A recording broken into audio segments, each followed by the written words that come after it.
رمضان المبارک میں سحری کے اوقات میں بعض لوگ آخری اذان تک کھاتے پیتے رہتے ہیں۔ اس کے لیے سنن نبی داؤد کی حدیث کا حوالہ دیتے ہیں اور کہتے ہیں کہ نبی علیہ الصلوۃ والسلام نے ہاتھ میں موجود برتن سے حاجت پوری کرنے کی اجازت دی ہے۔ اجازت دی ہے، حکم تو نہیں دیا کہ آپ جو ہے وہ آخری 2 منٹ میں اٹھیں اور برتن ہاتھ میں پکڑ کے لگے رہے 15-20 منٹ تک، یہ تو کہیں ذکر نہیں ہے۔ یہ بالکل غلط انٹرپریشن کی ہے۔ بخاری اور مسلم دونوں میں حدیث ہے، نبی علیہ السلام نے فرمایا کہ اب بلال اذان دے رہے ہوں تو تم کھانا پینا ترک نہ کیا کرو، کیونکہ وہ رات کے اوقات میں اذان دیتے تھے نا، اس لیے لوگوں کو اٹھانے کے لیے۔ اس وقت تو اٹھانے کا کوئی سپیکر وغیرہ ذریعہ یا کوئی الارم والی گھڑیاں تو نہیں ہوتی تھی۔ اور جب عبداللہ ابن ام مکتوم اذان دیں تو تم کھانا پینا چھوڑ دیا کرو، کیونکہ عبداللہ ابن ام مکتوم کے بارے میں اسی حدیث میں آتا ہے کہ وہ نابینا صحابی تھے، ان کو جب تک کوئی بتاتا نہیں تھا نا کہ بھئی اب طلوع فجر ہو چکی ہے، یعنی ختم سحری ہو چکی ہے، اس وقت تک وہ اذان نہیں دیتے تھے۔ ان کی اذان اناؤنسمنٹ ہوتی تھی ختم سحری کی، جس طرح ہمارے پاس ختم سحری کی اناؤنسمنٹ اس وقت ہمارے اینڈرائڈ ایپس ہیں، تو یہ فیسلٹیز پہلے تو نہیں تھی۔ اذان ہی ایک ذریعہ تھا لوگوں کو یہ آگاہ کرنے کا کہ بھئی ختم سحری ہو چکی ہے، اذان ذریعہ ہوتا تھا۔ اس کانٹیکسٹ میں نبی علیہ السلام فرما رہے ہیں کہ اگر کوئی شخص اذان سنے اور اس کے ہاتھ میں برتن ہو، یہ سنن نبی داؤد میں حدیث ہے، مشکات میں موجود ہے، تو وہ جلدی جلدی اس سے حاجت پوری کر لے۔ کیوں کہ اذان جب ختم سحری کے لیے دی جا رہی ہے، اس زمانے میں اذان ہو رہی ہے ایگزیکٹ ختم سحری کی، آج کل اذان ہو رہی ہے فجر کی، ختم سحری کی نہیں۔ پوائنٹ ٹو بی نوٹڈ، آج مثلا جیلم میں ختم سحری تھا نا 3:35، تو آپ یہ نہیں دیکھیں گے کہ 3:35 پہ اذانیں شروع ہوں گی، کچھ 3:35 پہ ہو جائیں گی، کچھ 3:40 پہ، کچھ 3:45 پہ بھی ہوں گی، کیونکہ وہ فجر کے لیے اذان ہو رہی ہوتی ہے، اور اذان ہوتی فجر کے لیے۔ اس زمانے میں ڈوئل پرپس تھا، اذان ہوتی تھی ختم سحری کی اناؤنسمنٹ کے لیے بھی، اور وہ اذان ہوتی تھی عبداللہ ابن ام مکتوم کی، اور لوگوں کو اٹھانے کے لیے اذان ہوتی تھی حضرت بلال کی رضی اللہ تعالیٰ عنہ۔ تو آپ علیہ السلام فرمایا یہ جب اذان دے رہا ہو نا تو کھانا پینا ترک کر دو، عبداللہ ابن ام مکتوم۔ تو وہ اذان ہوتی تھی ختم سحری کی اناؤنسمنٹ کے لیے۔ جب ختم سحری کی اناؤنسمنٹ کے لیے ہو رہی ہے تو آپ علیہ السلام فرما رہے ہیں کہ اگر کوئی شخص اس وقت کھا رہا ہے تو وہ برتن جو اس کے ہاتھ میں ہے جلدی جلدی اس سے اپنی حاجت پوری کر لے۔ مطلب یہ کہ اذان کے دوران وہ ایک ٹرانزیشن پیریڈ ہے جس میں صبح صادق کا وقت ختم ہو کے فجر کا وقت داخل ہو رہا ہے۔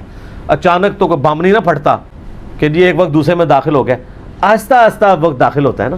سورج بھی دیکھیں 7 سے 8 منٹ لگتے ہیں سورج کی ٹکیا کو باہر نکلنے کے لیے، ایک دم تو سورج باہر نہیں آ جاتا نا۔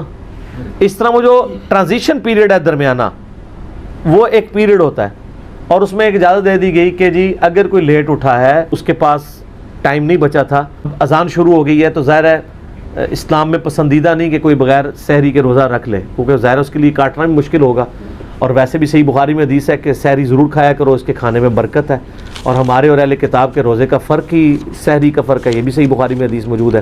تو نبی علیہ السلام نے فرمایا کہ تم اس برتن میں سے لے لو جلدی جلدی، تو وہ ٹھیک ہے۔ اگر کوئی شخص لے کے اٹھا ہے، یعنی ایک بندہ 3:30 پہ اٹھا ہے، اس نے سحری شروع کی ہے اور 3:35 کے اوپر ختم سحری ہو گئی ہے، اذانیں شروع ہو گئی ہیں، تو وہ جلدی جلدی اس کو پورا کرے۔ اب یہ نہ کرے کہ آخری اذان تک وہ کھاتا رہے، ایک ہی اذان تھی، یہاں تو اذانیں شروع ہوتی ہیں تو ختم ہی نہیں ہوتی ہیں، اس حساب سے تو اذانوں کے اوپر ہی اٹھنا چاہیے، تو تب بھی آپ کھانا شروع کریں تو اذانوں کے ختم ہونے تک آپ کھا سکتے ہیں، وہ روزہ نہیں ہوگا۔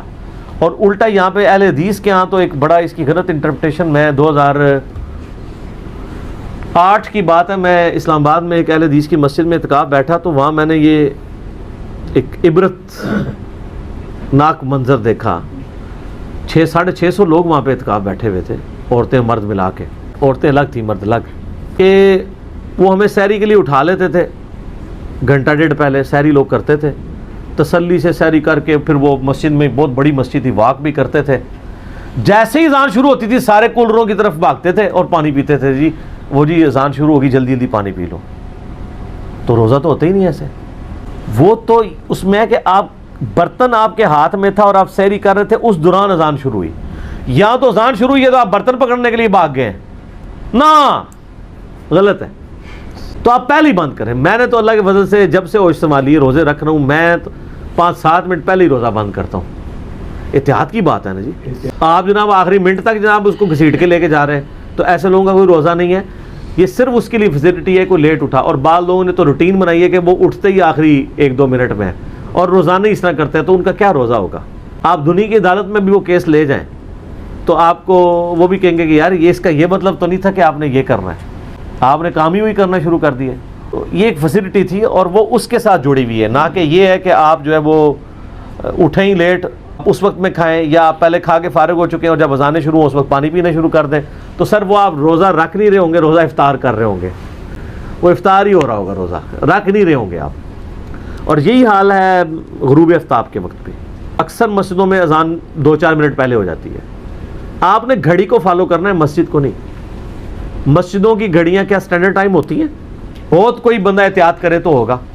اگر گھڑی مسجد کی سٹینڈرڈ ٹائم نہیں ہے، مسجد کی گھڑی سپوز 3 منٹ پیچھے رکھی ہوئی ہے کسی عالم نے، اور اس کے مطابق اب آپ ختم سحری کروا رہے ہیں، تو آپ کا تو روزہ مارا گیا.